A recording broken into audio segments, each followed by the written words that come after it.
testing it to see if it would work for people, and so it's been a success. And also, Google has warned that Windows 7 users are at risk from a serious bug that could lead to malicious hackers to open their computer. So it was an issue within Chrome and within Windows itself, and we're encouraging users to update their computers to avoid the virus. And then in some fun, bizarre news, an Illinois woman's pet rabbit has now been declared the oldest rabbit in the world. It is 16, Wow. So way up there. But, cute stuff. I love this. If you were wondering, its name is Berwin III, and its 16th birthday was on February 9th. So Guinness said that it's pretty significant. That's all we got for today. We'll be back with more news on Monday, but for now, you're still listening to WHRW 90.5 FM Binghamton, so keep it on. Whoa, you know what I just learned? In New York State, if you recycle a can or a bottle of soda, bottled water, or beer, you get a 5-cent deposit back. That means recycling is not only good for the environment, it's also profitable. Hey, Roman, are you going to recycle your bottles and cans? I cannot, yet I must. How do you calculate that? At what point on the graph you must and cannot meet? Yet I must, but I cannot. No, you should really recycle your bottles and cans. A public service announcement from your friends at WHRW. So what specifically are you talking about talks or sort of like failing? It's like something, yeah. Ah, the sound You can of go the first, heart. because I still don't get your point. So regal, so majestic, I mean, so once you say it, you get it. serene. Much like the humpback whale, we here at WHRW take pride in the quality of Somebody gave it a heart. broadcast. Eric Lee. Hey, Eric Lee, what's up? Feedback may be Come to a meeting sometime. 607 That'd be dope. 484 Let's get more of these 7905, people. or feedback at WHRWFM.org. Or any music. I'm watching us. Okay, that's better. Can you see my heart?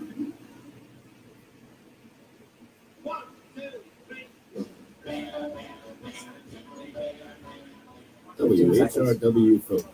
We can drink you under the table, and we play good music.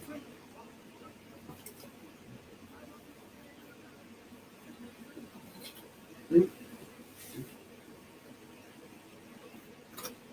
evening, great listeners. You're listening to Binghamton Review Live on WHRW 90.5 FM Binghamton.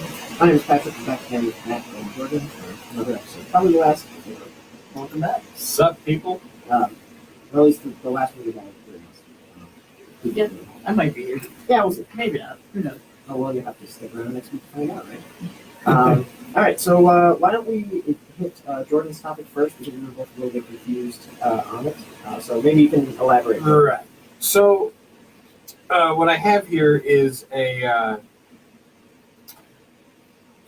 story out of Algeria, which, for people that don't know, it's a country in North Africa.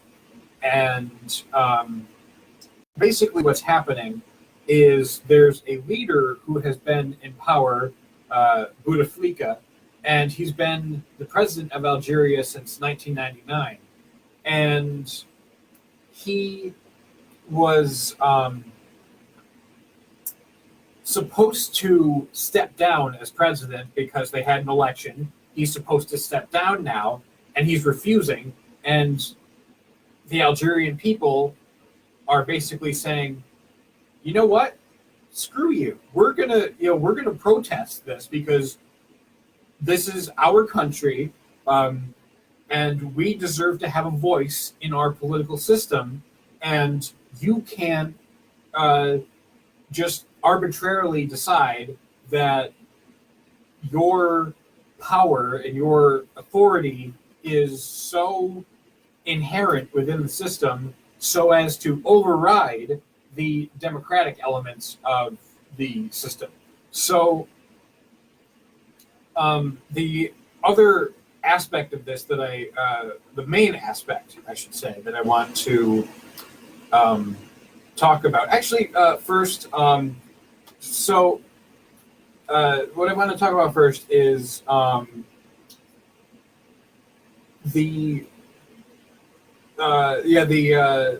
there's another election that's supposed to take place on April 18th. And he's most likely, Bouteflika is most likely not going to step down. So again, he's been in power since 1999, and he's part of the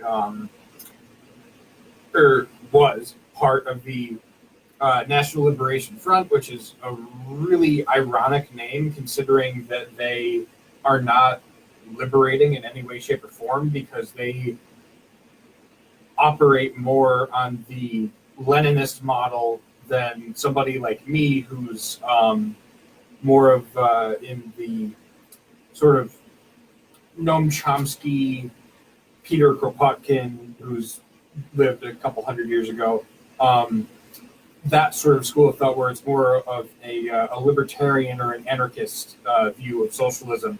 But the interesting thing is that in recent years, Bouteflika has actually whittled away at the public sector. He's expanded the private sector.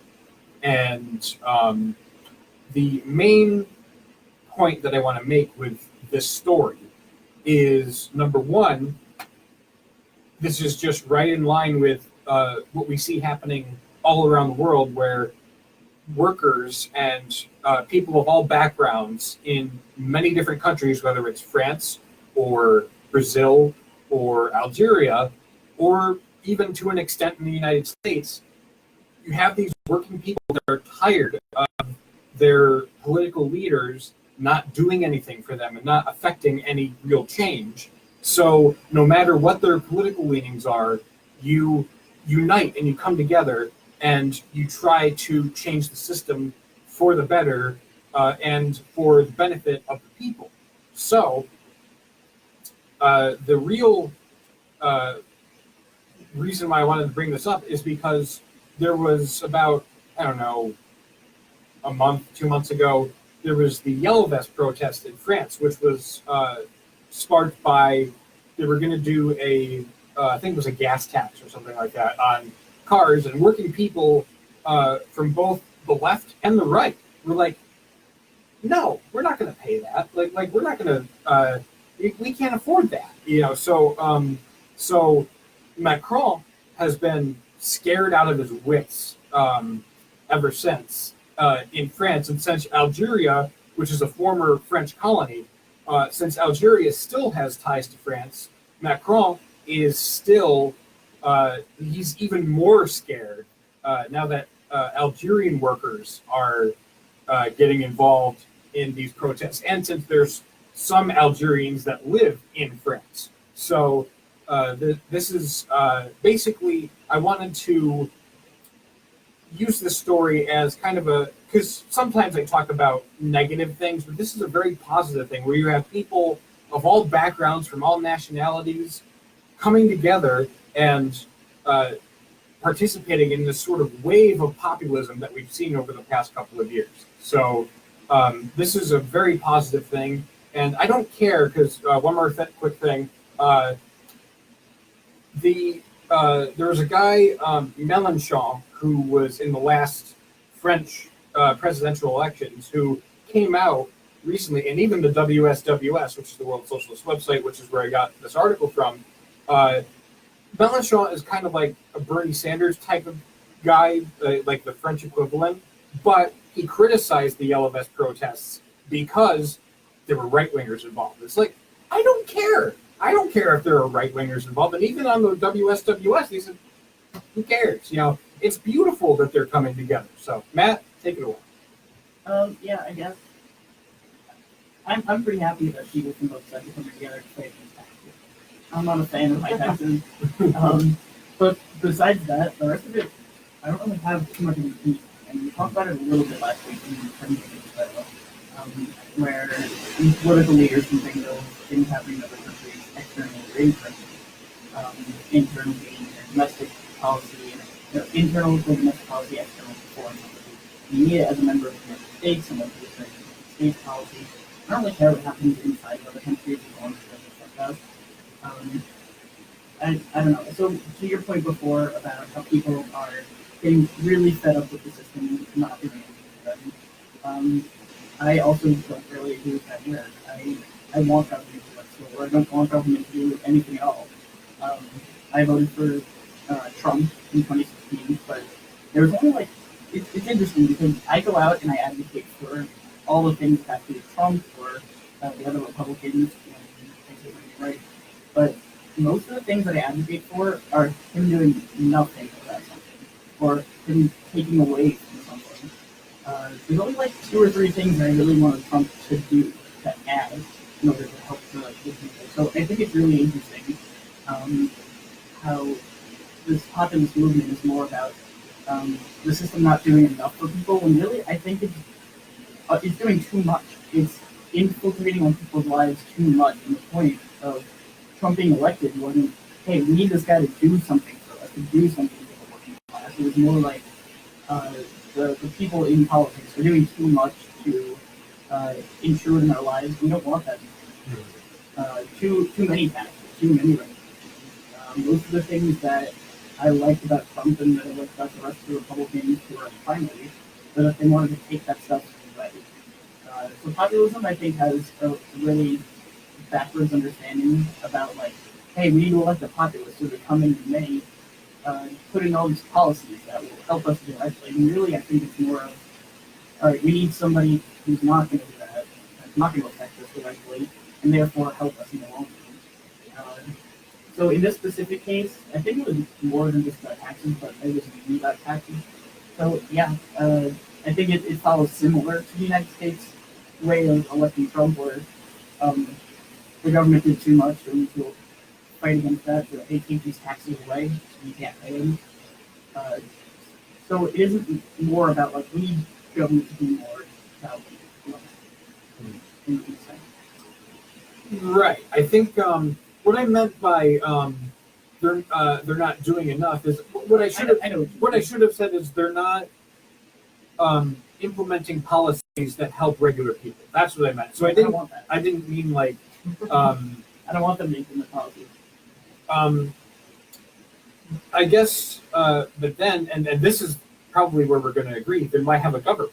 You know, like if you're not going to and even more than that, why have a democracy? If you're not going to represent people and their interests, why have a representative form of government? Why have a government at all? Which is, like I said, I agree with that. But government at all for national defense, for policing, for judicial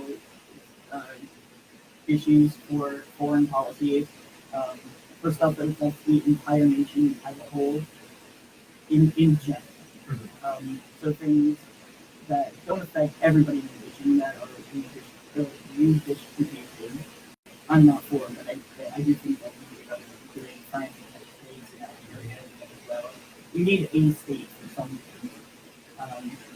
So me saying I don't want the government to initiate all these policies is more of like the extra stuff that goes on top of what a state is supposed to do. The stuff that goes on top of what the founders want. The founders didn't want the states to tax at 78%, and that's why we fought a resolution. The founders didn't want the state to regulate businesses. The founders didn't want the state to, do all of these extra things besides, standing together against foreign threats or to police what's going on the inside to make sure that people aren't, attacking each other in the most extreme case or, stealing things internally sometimes need to be policed. Or if you have issues sometimes that can't just be handled without the judiciary saying, hey, this is wrong, this person's right. So state's necessary for the bare bones issues, but not for the issues that we're fighting over a lot of today. Yeah, some of that stuff I actually that you said I actually agree with. But the interesting thing that because I asked you before, why have a representative democracy? But then I realized that really that is kind of misleading because the fact is America is not a democracy. It never has been. It was never intended to be anyway, because you had, or at least not a popular democracy. In terms of, because even you had, I think James Madison in the Constitution said that you have to have basically a ruling minority to protect from the tyranny of the majority. So our system wasn't supposed to be necessarily a representative democracy, except for representing the interests of the elites. So it is kind of a myth that we're more like we're a republic, but a republic is different from a democracy, and so we're not an actual real democracy in any sense of the term. So When we say democracy, we just mean democracy. true. On that No, that's true. You're right. Yeah, that's Article 4, Section 1 of the Constitution, where it says that we're a republican democracy. So nowhere in the Constitution, nowhere in our laws does it suggest we're a democracy. So when people say democracy, they mean that we can vote that, we do understand that, we have freedom of speech, freedom of expression, in a lot of cases. That's really what people mean when they say democracy. Speaking of a place where not a lot of people have freedom of expression, that one, tell us about the talks in North Korea. Yeah, great transition. Getting better on this. Yeah. Go for it. I wanted to stick with the foreign policy, but especially because not much domestically has happened a lot in the last week. So we haven't talked about North Korea in about a year, but we've talked about it a lot around comes to That's our true. summit with North Korea. And last week Trump had his second summit with Kim in Vietnam, and essentially nothing happened. Trump went in, we talked a little bit. North Koreans refused to end a deal, so Trump was and Trump's getting a lot of criticism on both sides for this. And I think he deserves some of it. I mainly have two problems with his approach to the second summit. The first is that we didn't have any preconditions before going in. You should have said, North Korea, in order for us to come meet with you and talk about relieving the sanctions, you have to satisfy X, Y, and Z. He didn't do that. He just went in and talked, which means he didn't know he can go in and talk. The second problem was that he praised him. It's not a whole big problem if you do it a little bit, to an extent. That's Trump's way of making deals with people, negotiating. That's how he's done his whole life. He will try to praise and flatter the people who he wants to make a deal with, so that they're more likely to make a deal with him. And it works to an extent. However, in this case, he went in, he praised Kim Jong-un too much. The deal fell apart. He left and continued to praise Kim Jong-un. And by praise, obviously, no one here thinks that he's a good person. Again, this is just Trump's negotiation strategy. But it does something that we didn't want to do. So Newt Gingrich is talking about it, and he said, "Oh, this is great. We're normalizing U.S. protest," which can mean two things. You can normalize when you're normalizing another country in the international space. You can do one of two ways. You can normalize the other country's view of the outside. You can normalize the outside's view on North Korea. And the way Trump did it, both happen. You only want one. You only want North Korea's view of the outside to be normalized. And you'll come out and you'll talk to them. That increases the chance of a deal, and it makes cracks in the Kim regime. That's one of the reasons why he never participated in previous Olympics. Why he never participated in the world stage earlier, because there's cracks that leak into North Korea, and that ruins the strategy of making it a giant camp where nothing can get in, so the people don't understand what's going on the outside. And that would be good for us if he comes out and talks more. But it also did the other is it normalized everyone else's view on North Korea. Well, that's what the effect of it. Basically, normalizing him as a normal leader who isn't oppressive, who isn't a threat, and that's where we don't want that. We want it to be where he talks, but we all understand who this is, and he's kind of numbing it. And one of the biggest examples of this was after the talks fell apart. I think he was a college student who went to North Korea.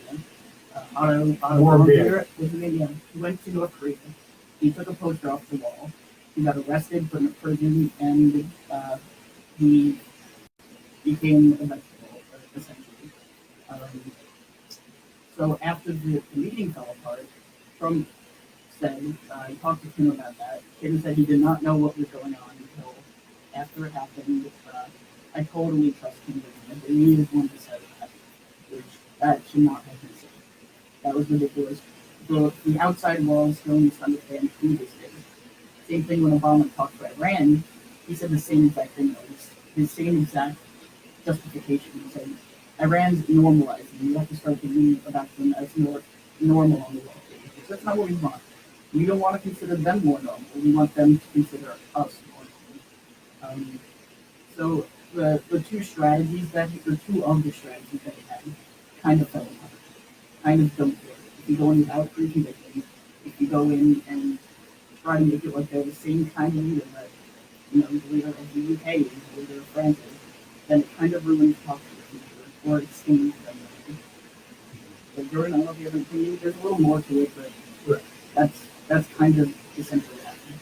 Yeah, no, I agree with a lot of what you said there. I know that you and I have clashed a little bit before on the issue of Iran, but another topic for another day. But specifically in regard to the warm beer thing and what Trump said, it's like, yeah, don't do that. It's like, of course Kim Jong-un is going to say, "Oh, I didn't know what was going on." It's like, of course he's going to plead ignorance on it. So I agree. I would not have said that. But I also don't like how the media has been covering this. And how the media has been covering this is basically Trump's warming up to dictators. Oh, you mean like every president has done since World War II? Yeah. It's like so Trump is so, he's so bad. He's so, cozying up to all these dictators. It's like, that's a lot of the history of the United States, especially post World War II. So to pick on Trump, that's not necessarily his fault.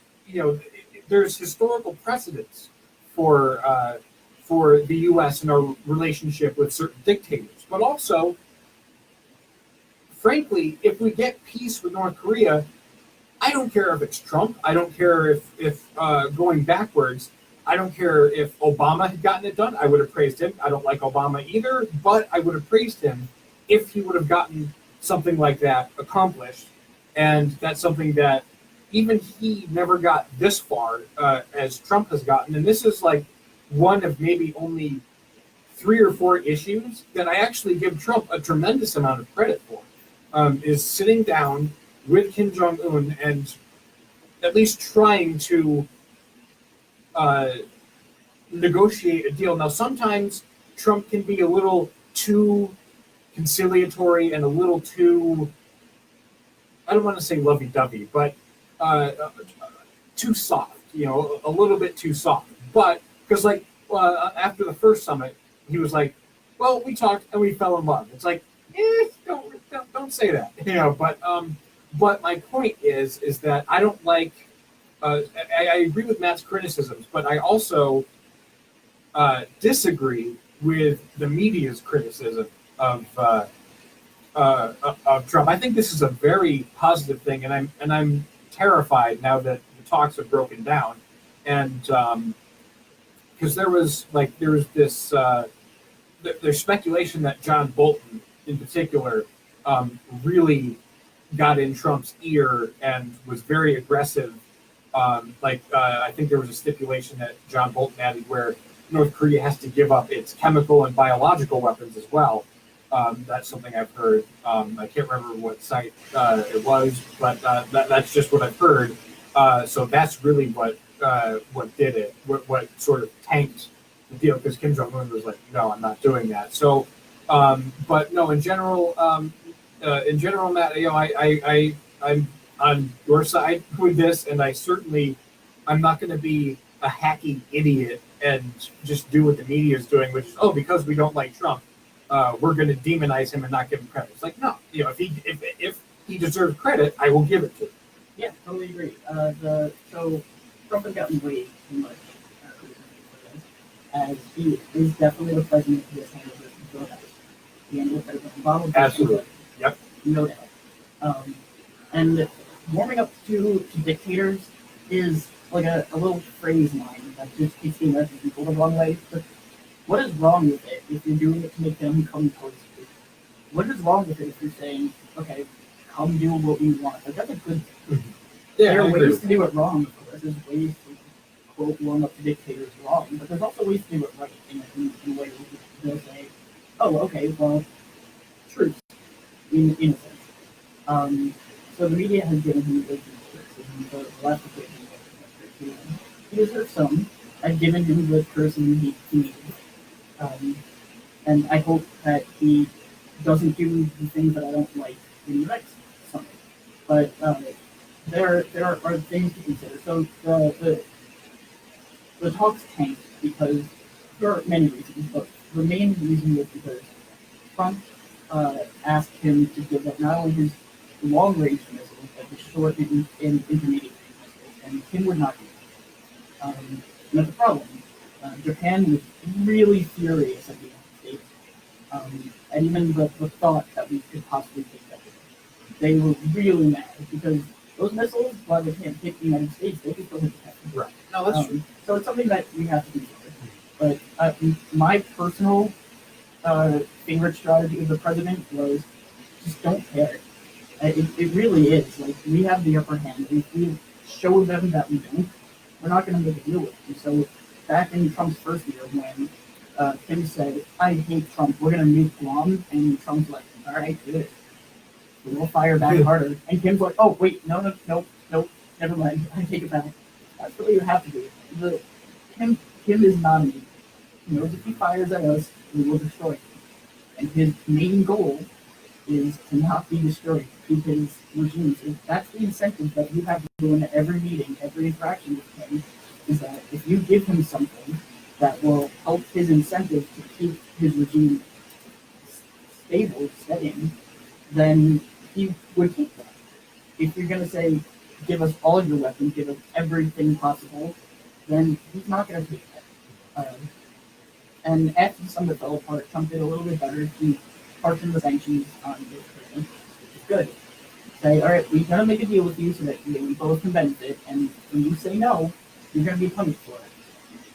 You're not going to get any kind of economic benefit from the United States. However, you want to talk, you want to give up the weapons we need you to give up, you want to let us come in to inspect the weapons that you have, which, by the way, they started rebuilding some of their old missile sites since the first summit. They took them down after the first summit, and they started rebuilding them again. So that's where you got to say, nope, pardon the sanctions, punish them as hard as you can, and say, all right, listen, you want to come talk, you want to do this our way, we loosen the sanctions, you can keep your regime, you can enter the world stage as a player, and there we go. We have peace. You're not going to be that wild fight anymore. You'll be a regular player. And while Kim might not see it yet, that's going to be the downfall of authoritarianism, or the extreme version of authoritarianism that we have in this country. It's him entering the world stage, which is going to be a good thing. The country's going to prosper a lot. There's going to be little cracks where democracy slips in. It's not going to turn into a democratic nation. It's not going to turn into a non-oppressive nation, but it will become one that's not as bad as it is now. It will take the next step, which is where we need to get to right now. So I think those are the strategies that the Trump administration needs to take in order to get there. Yeah, I disagree with the adding on of more sanctions, because I think in the end that just hurts the North Korean people. And it's not going to affect Kim Jong-un. You know, it's just going to hurt the North Korean people even more. And God knows that they've been hurt enough. But I understand the strategy behind it. But I think we've got to be very careful about the issue of sanctions. But I understand the frustration of the Trump administration. So it's basically like, what else can we do other than, start a catastrophic war, which is something that both sides don't want to do. So. Yeah, well, maybe we'll have some more summits with Kim Jong-un before the I hope so. presidency, like that's next year or 5 more years. But What else we see in here has choices to at this point. Steady. Yeah, it's way to do this right. Alright. Thank you so much for listening to Binghamton Review Live. You're listening to WHIW FM Binghamton. We're in a little early this time, which is continue our program.